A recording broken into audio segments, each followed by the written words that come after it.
ዛሬ በጅጅጋ ከተማ ነው የምንገኘው።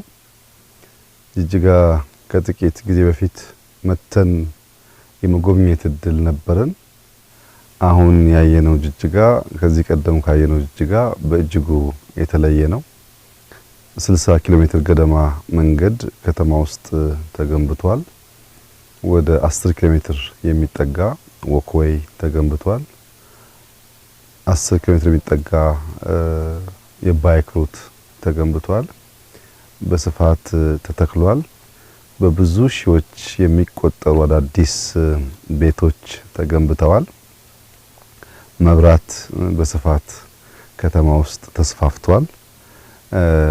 ዛሬ ፕሬዝዳንቱ እንደነገረኝ ሪፖርት ባለፉት ጥቂት ዓመታት የጅጅጋ የመብራት ኮንሰምፕሽን 4 እጥፍ አድጓል።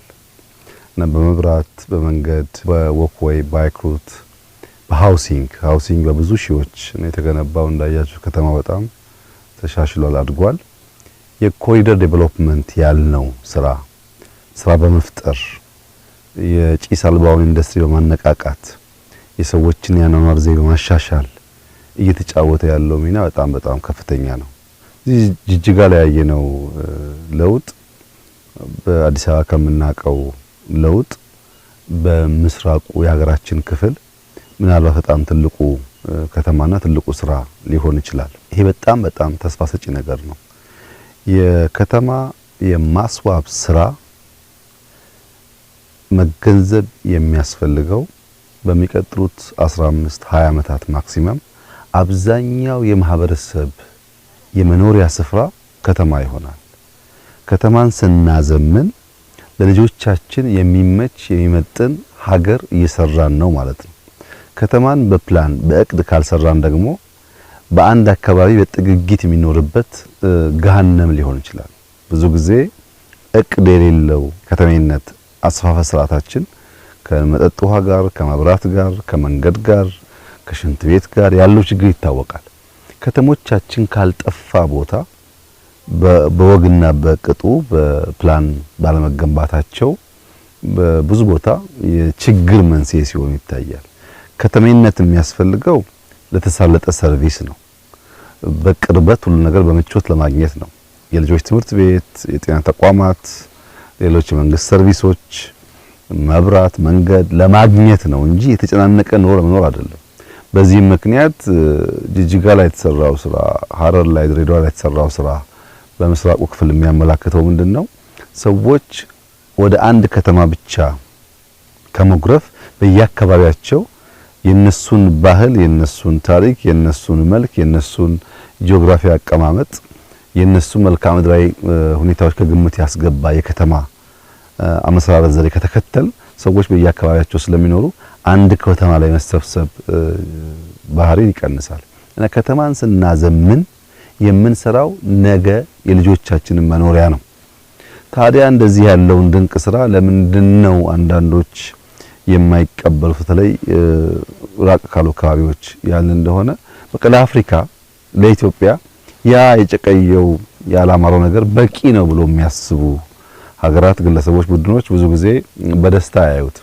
አንደኛ እነሱም ለጥያቄ እየመጣባቸው ነው። እንኳን እናንተ አፍሪካ እንዲያደረገ ነውና ለምን አትሰሩ የሚባል ጥያቄ አለ። በሌላ መንገድ ደግሞ ለኛ በቂ ነው ብሎ የማሰብ ችግር አለ። ለእንደዚህ አይነቱ ጆሮ ውስጥ አያስፈልግም።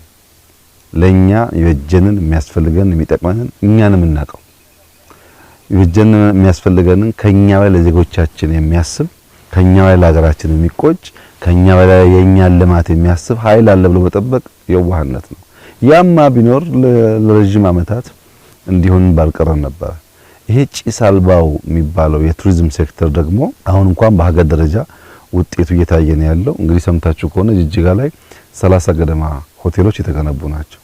ይሄ የገበታ ለሀገር ስራችን ምናልባት በ3 ወር 4 ወር ሊመረቅ ይችላል።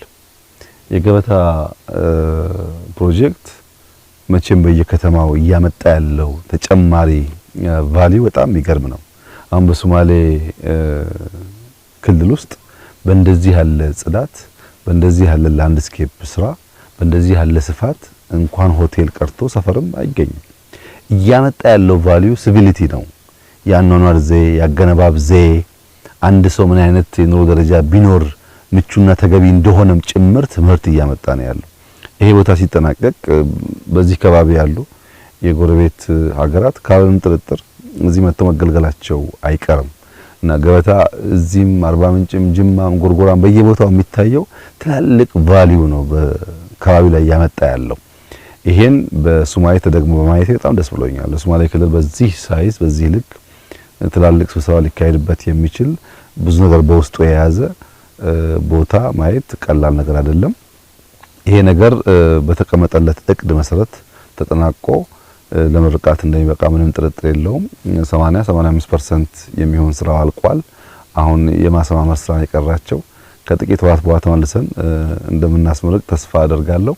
በድምሩ በሶማሌ ክልል ዛሬ ያየናቸው የመሶብ ፕሮጀክት ጅማሯቸው፣ የኮሪደር ስራቸው፣ የገበታ ስራ ከዚያም ውጭ ያሉ በርካታ የመንገድ ፕሮጀክቶች፣ የሆስፒታል ስራዎች በድምሩ ሶማሌ አካባቢ የመነቃቃት ምልክት ያሳያል። ዛሬ ባየሁት ሁኔታ ምናልባት ከባህር ዳር፣ ከአዳማ፣ ከሐዋሳ ውጪ ጅጅጋን የሚተካከል ከተማ ብዙ በሀገር ደረጃ ያለ አልመሰለኝም። በተለይ በሃውሲንግ ብዙ ክልሎች መማር ያለባቸው ጅጅጋ ላይ የሚሰሩ ቤቶች ጽድት ያሉ ናቸው እና ከአራት አምስት ከተሞች መካከል አንዷ ሆነች ማለት ነው፣ ወይም ከ10 ትላልቆቹ አንዷ ሆነች ማለት ነው። ይሄ ቀላል ነገር አይደለም። የዛሬ 2-3 ዓመት ይሄን ማየት አይቻልም እና በጣም አስደማሚ ስራ ነው የተሰራው። ለዚህ የሶማሌ ክልል ህዝብ አመራሮች፣ በዚህ ስራ የተሳተፉ ሰዎች በሙሉ ምስጋና ይገባቸዋል። የመጨረሻው መልእክቴ በተለይ ለፕሬዝዳንቱ፣ ለካቢኔያቸው አሁን በሰራነውና በተገኘው ውጤት አይደለም እርካታ ሊሰማን የሚገባው፣ ባለፉት አመታት ለምንድን ነው ይሄንን ሳንሰራ የቆየ ነው ብለው መጠየቅ አለባቸው።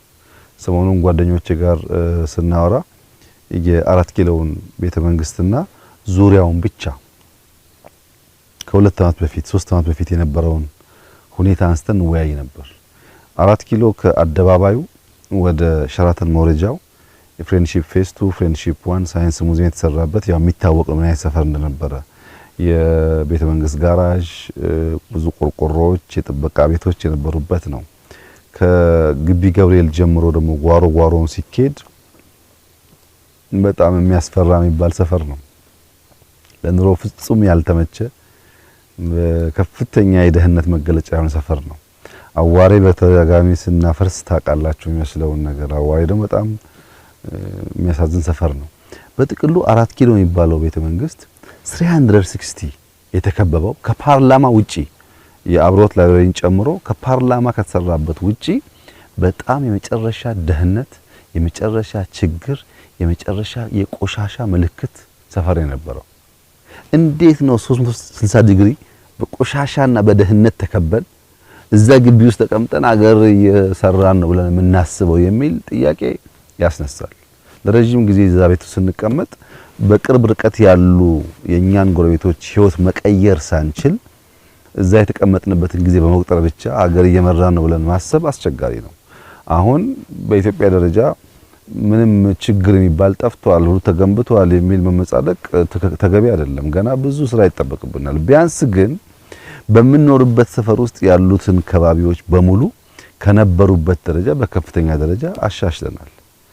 ጅጅጋም ሲመጣ ይሄው ነው፣ ጎንደርም ሲኬድ ይሄው ነው፣ ሐረርም ሲኬድ ይሄው ነው፣ አሶሳም በልኩ ይሄው ነው፣ አርባ ምንጭም ይሄው ነው። ነገር ግን በየቦታ ያለን አመራሮች መጠየቅ ያለብን ነገር አሁን የተገኘው ድል ለምን ትናንት መሆን አልቻለም? መቆጨት ነው ያለብን። ይበልጥ ለመትጋት፣ ይበልጥ ለመስራት፣ ይበልጥ ለመልፋት እንጂ የእርካታ ምንጭ መሆን የለበትም። በእርግጥ በማንኛውም ሰው አይንና መለኪያ ዛሬ ያየነው ነገር ኢምፕሬሲቭ ነው። በጣም ደስ ይላል። ለውጡ በተለይ አምና ለመጣ ሰው በጣም ደስ ይላል። ግን ያ ደስታ የእርካታ ምንጭ ሆኖ ነገ ልንሰራ የሚገባንን ስራ የሚከለክል ከሆነ ጥፋት ነው እና እኔ ያለኝ መልእክት ጅማሯችን ጥሩ ነው። በትጋት በልፋት በእኛ ሪሶርስ በእኛ ድካም የዜጎቻችንን ህይወት ያኗኗር ዘዬ ለመቀየር እያደረግን ያለው ጥረት በጣም ተስፋ ሰጪ ነው። ነገር ግን ከሚጠበቅብን ደግሞ በጣም ሩቅ ስለሆን ሳንረካ ትጋት ጨምረን ልፋት ጨምረን ስራ ጨምረን ሀገራችንን እንስራ ነው። አሁን በከተማ ስራዎቻችን ምንም ጥርጥር የለውም በአፍሪካ ምልክትና ምሳሌ ተደርገን ተወስደናል። በቅርቡ በስንዴ ዓለም አቀፍ ሽልማት እንዳገኘን ይታወሳል። አሁን ደግሞ ሰሞኑን በደረሰኝ ዜና በግሪን ሌጋሲ እንደዚሁ ከዓለም አቀፍ የተባበሩት መንግስታት ተቋም ኢትዮጵያ ሽልማት አግኝታለች። በኮሪደሩም እንደዚሁ ብዙዎች ለመማር ጥያቄ ያቀርባሉ፣ መጥተው ይጎበኛሉ። ለብዙ አፍሪካ ሀገራት ምሳሌ የሚሆን ስራ ተጀምሯል ነው። ግን ከተሞቻችን መድረስ የሚገባቸው ቦታ አልደረሱም። ይሄንን ስራችን አይተው ሊያጣጥሉ የሚሞክሩ ሀገራት እና አንዳንድ ግሩፖች ደግሞ የእናንተን ስራ ስሩ፣ ይሄን ለኛ ተውልን። ይሄ ሀገር ባለቤት አለው፣ ህዝብ አለው፣ ራሱን የሚወድ ራሱን የሚያከብር መለወጥ የሚፈልግ ህዝብና መንግስት አለው። ለኛ ተውልን ስራችንን ነው መልእክቴና ተባብረን በርትተን እንስራ። የጀመርነው መንገድ በጣም ተስፋ ሰጪና ውጤታማ ነው። አስደሳች ስራ ነው። ሳንታሰር ሳንቆም በርትተን ብንለፋ የበለጠ ያማረ የተዋበ በብዙዎች አይን የሚደነቅና የሚመሰገን ሀገር ለመስራት እድል አለን ብዬ አስባለሁ። በጣም ጥሩ ስራ ነው። እጅግ አድርጌ አመሰግናለሁ።